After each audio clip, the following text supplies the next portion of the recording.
Hi my YouTube family. అందరూ ఎలా ఉన్నారు? బాగున్నారా? బాగుండాలనే కోరుకుంటున్నాను.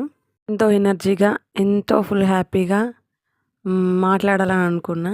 కాకపోతే జలుబయింది. జలుబు వల్ల మాట కొంచెం చేంజ్ అయింది. ఈ వీడియో భోగి రోజుది. పొద్దున్న లేచినాక పని చేయకముందు తీసుకున్న వీడియో పెడదామని, చూద్దాం ఎట్లుంటుందో అని. నాకు వాకిలి కానీ ఇల్లు కానీ కొంచెం కంఫర్ట్గా ఉండదు. అంటే అలకి అల్లుకోవడానికి, ముగ్గేసుకోవడానికి, ఇల్లు అయినా దేనికైనా. అందుకే ఏది చూపెట్టడానికి, కాకపోతే నాకున్నది నేను చూపెట్టాలి కదా. లేనిది ఎక్కడి నుండి చూపెడతాం కానీ ఉన్నదే చూపెట్టాలని అనుకున్నా, చూపెడతాను. మాకు ఓన్ హౌస్ లేదు, రెంట్కు ఉంటాను. ఆ రోజు మా చిన్నోడు ఎందుకో లేవలేదు. ఖచ్చితంగా లేచేటోడే, నేను లేచేసరికి లేచేటోడు.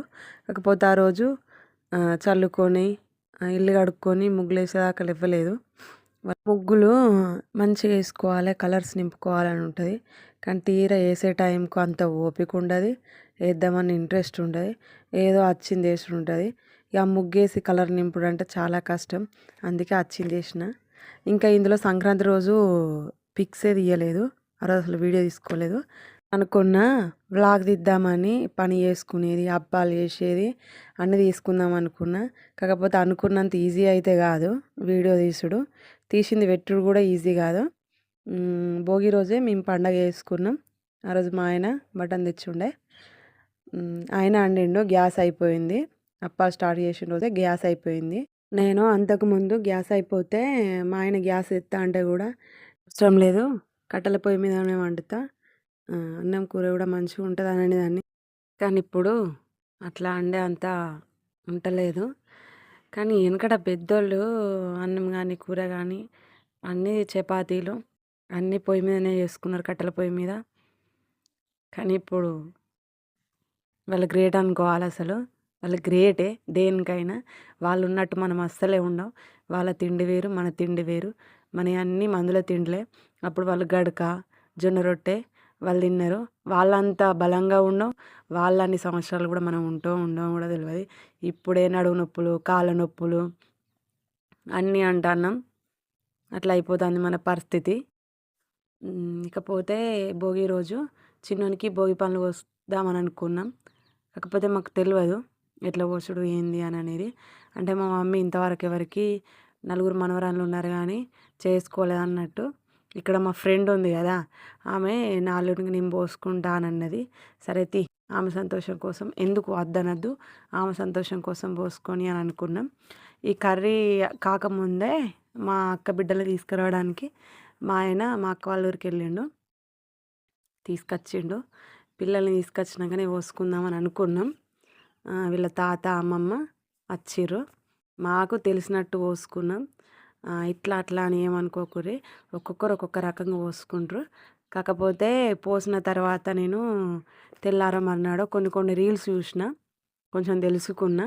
తర్వాత సంవత్సరం మమ్మీ వాళ్ళ ఇంటికాడ మంచిగా చేసుకుందామని అనుకుంటున్నా. ఈసారి మమ్మీ వాళ్ళ ఇంటికి పోవుడు వీలు కాలేదు, అందుకే పోలేదు. కాకపోతే వచ్చే సంవత్సరం పోయి వాళ్ళ అక్కలతోని, వాళ్ళ పెద్దమ్మ, వాళ్ళ పిన్ని, తాత అందరితో చేసుకుంటాడు వాడు. నలుగురు అక్కలకి ఒక్క తమ్ముడు.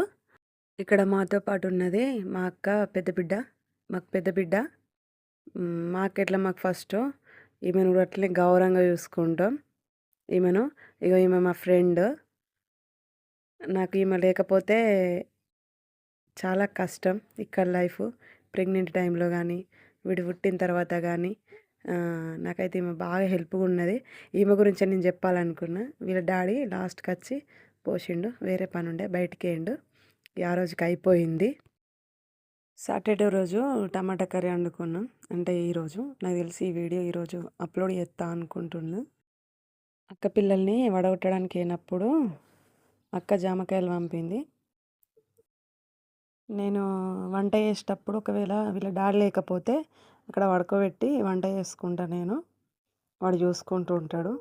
కర్రీ అయినంతసేపు అన్నాన్ని పడుకోబెట్టిన. మధ్యలో వాళ్ళ డాడీ వచ్చిండు. ఈ వీడియోలో మాటలు ఏదైనా తప్పుగా ఉంటే ఏమనుకోకండి. నేను నాలాగే ఉండి నాలాగే మాట్లాడాలనుకుంటున్నా. అంటే నేను ఎప్పుడు ఎట్లా మాట్లాడుతున్నా అట్లనే మాట్లాడాలనుకుంటున్నా. అట్లయితేనే కదా మనసులో నుండి వస్తాయి మాటలు. ఈ ముగ్గులు మమ్మీ వాళ్ళ ఇంటికాడి అంటే మా ఇంటికాడి చెల్లేసింది. ఈ ముగ్గేమో అక్క వాళ్ళ ఇంటికాడిది అక్కేసింది. ఈ ముగ్గేమో చెల్లె వాళ్ళ ఇంటికాడ చెల్లేసింది. మా ఇంటికాడ మాత్రమే నేను అట్లా వేసిన. సకినాలు చేసే రోజు వీడియో తీద్దామనుకున్నా, చిన్న స్టార్ట్ చేసిన కథం మళ్ళీ ఫోన్ ముఖమే చూడలేదు. ఈ కొంచెం తీసిన, కానీ తర్వాత వీడియోస్ ఖచ్చితంగా తీస్తా. చిన్నోని 4th మంత్ ఫోటోషూట్ సకినప్పాలతో తీద్దామనుకున్నా, తీసిన. అంతకుముందు కూడా తీసిన ఫోటోలు పెట్టిన. మీకు ఇందులో ఏవి నచ్చినాయో కామెంట్ చేయండి ప్లీజ్. మా కన్నయ్య కోసం మా ఛానల్ని సబ్స్క్రైబ్ చేసుకొని లైక్ చేయండి. ఇంకా మరిన్ని వీడియోస్ ఖచ్చితంగా వస్తాయి. ఇప్పుడు కొంచెం చిన్నోడు కాబట్టి వీడియోస్కి కొద్దిగా ఇబ్బంది అవుతుంది తీయడానికి, కాకపోతే తీస్తాం. మా చిన్నోని తరపున అందరికీ బాయ్.